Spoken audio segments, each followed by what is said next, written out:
Bismillahirrahmanirrahim. Rabbi shrah li sadri wa yassir li amri wahlul 'uqdatan min lisani yafqahu qawli. Allahumma akhrijna min zulmatil wahim wa akrimna bi nuril faham. Allahumma iftah alaina abwaaba rahmatika wa anshir alaina qadaina ulumuka bi rahmatika ya arhamur rahimin ya rabbal alamin.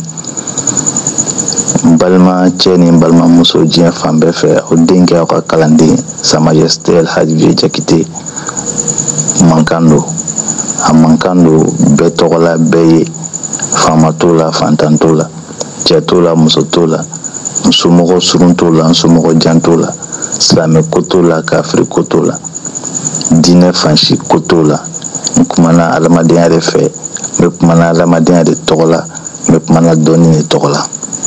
O la bolo bɛ n kɔ kodɔnna finman n'a gɛnman bɛɛ ye, bolo bɛ n kɔ cɛ ni muso bɛɛ ye, n bolo bɛ n kɔ k'a sababuya kɛ n ka dɔɔni bɛrɛ danyɔrɔ ye. N ma foyi dɔn fɔlɔ, n kɔni da b'a la ten k'a bila ka taa. Bi n bɛ fɛ ka kuma mun kan, san bɛna position falen, n'o ye 2020 bɛna position falen. O position bɛ falen, dɔɔniw de b'a yira, dɔɔniw de b'a kofɔ. San o san ne bɛ san kibaruya di siɲɛ kelen tɛ tɛmɛ a kan. Nka ɲinɛn ta kɔnɔna na mɔgɔw ye bonya ani bonyamasegin min kɛ n ye a kɔnɔ, o bɛ n bila ka bɔ ni ko natɔ ye diɲɛ kun kan. N t'a fɔ Mali, ni ko natɔ ye diɲɛ kun kan, n bɛ bɔ ka lasɔmini kɛ.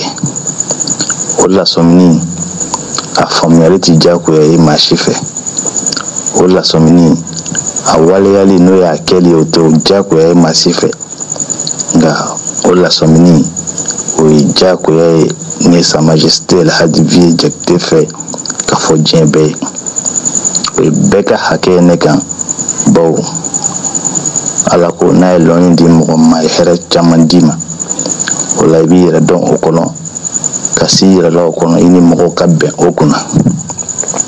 O yɛrɛ dɔn ni se n yɛrɛ la kɔnɔna na, n bɛna bɔ ka kuma ko minnu bɛ nalen, k'a daminɛ ni mois de mai bɔra yen, mois min bɛ da o kan, ka taa se fo décembre nata ma, n'o ye le 31 décembre tubabu jate la.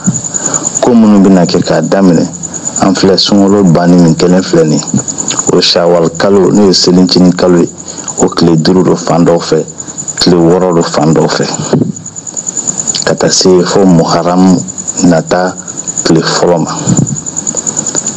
Yahudiyaw ka san n'o ye Hébrɛw ka san ye, nin y'o san kalo sabanan tile 19 ye. O san o ye 5780 ye ɲinɛ. Nabila Isa talen san o ye ɲinɛ y'o san 2020 ye.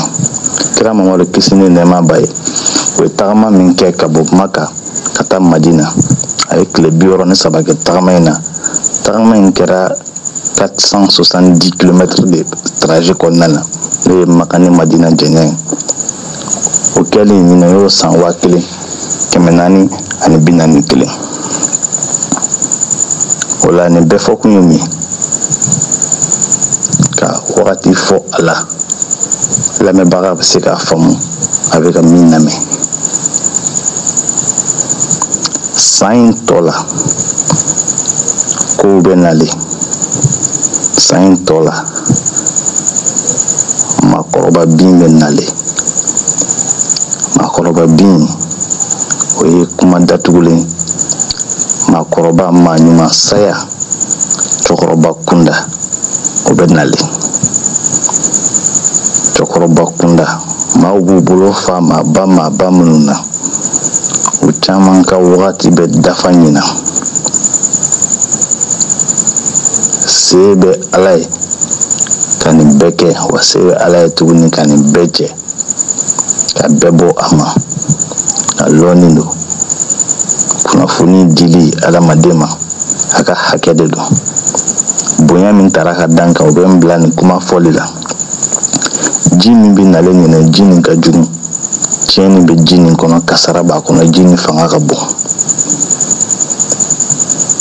N bɛ segin a kan, ji min kun b'an kan ɲinɛ, ji nin ka jugu, a fanga ka bon. Ji ni fiɲɛ dɔw bɛ nalen, fiɲɛ minnu bɛna tiɲɛni kɛ, a tiɲɛni n'o tɛna dogo farafina tɛ tubabula tɛ n bɛ diɲɛ bɛɛ de kuma fɔ la faama minnu bɛ yen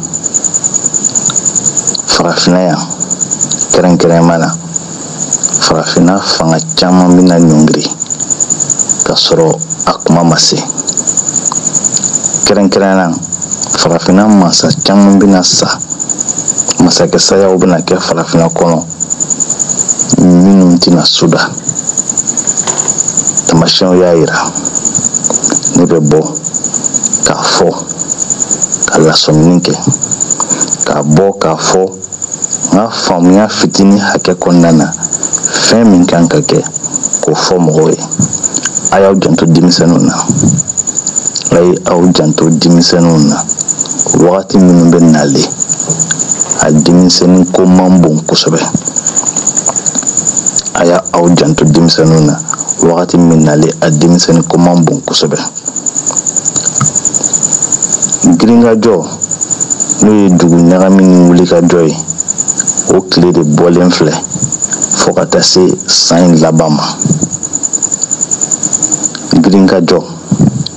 girinkajɔ min bɛ fanga kun kan min bɛ fangalamɔgɔw kun kan k'a daminɛ farafina fɔ farajɛ la mɔgɔw tɛna don bilen mɔgɔw tɛna da bilen mɔgɔw bɛna to wulikajɔ la a ko kɔlɔlɔ ala k'an kisi a ma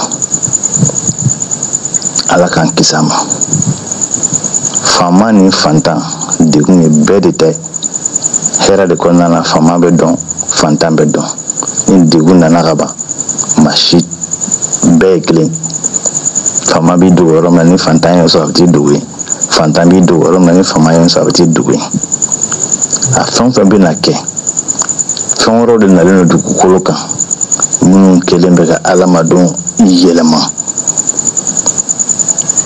o kofɔlen don kuranɛ kɔnɔ a mɛnna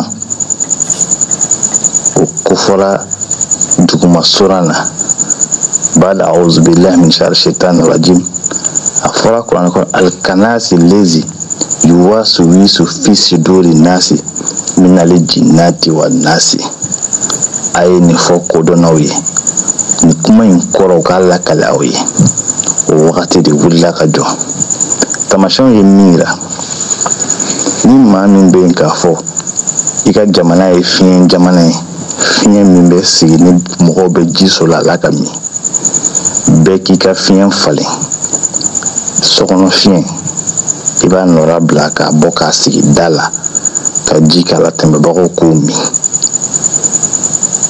bɛɛ k'i ka fiɲɛ falen ni jamana minnu ye fiɲɛ jamana ye komi mali bɛ cogo min na fiɲɛ jidaga min bɛ kɛ so kɔnɔ k'a labɔ k'a sigi bɛɛ da kan komi an ka maakɔrɔw tun b'a kɛ cogo min na ka ji fiɲɛ sigi da la ka kura san ka sigi a nɔ la k'i janto a la ka ji k'a la tɛmɛbagaw k'a min n filɛ ka kungo minnu fɔ ninnu tɛ bali hali o jidaga in bɔli tɛna bali a bɛ kɛ wa a bɛ kɛ kuma min na nin mana sigi yɔrɔ o yɔrɔ la yenkaw ta bɛ k'a la an y'a mɛn walima an y'a ye olu tɛna gasi sɔrɔ n bɛ nin fɔlɔ ni dɔnni min ye ilimul yakinu don ilimul hakikaw don maa o maa a y'i diya a kɛ a m'i diya a to yen wa ma ala rasul ila al balag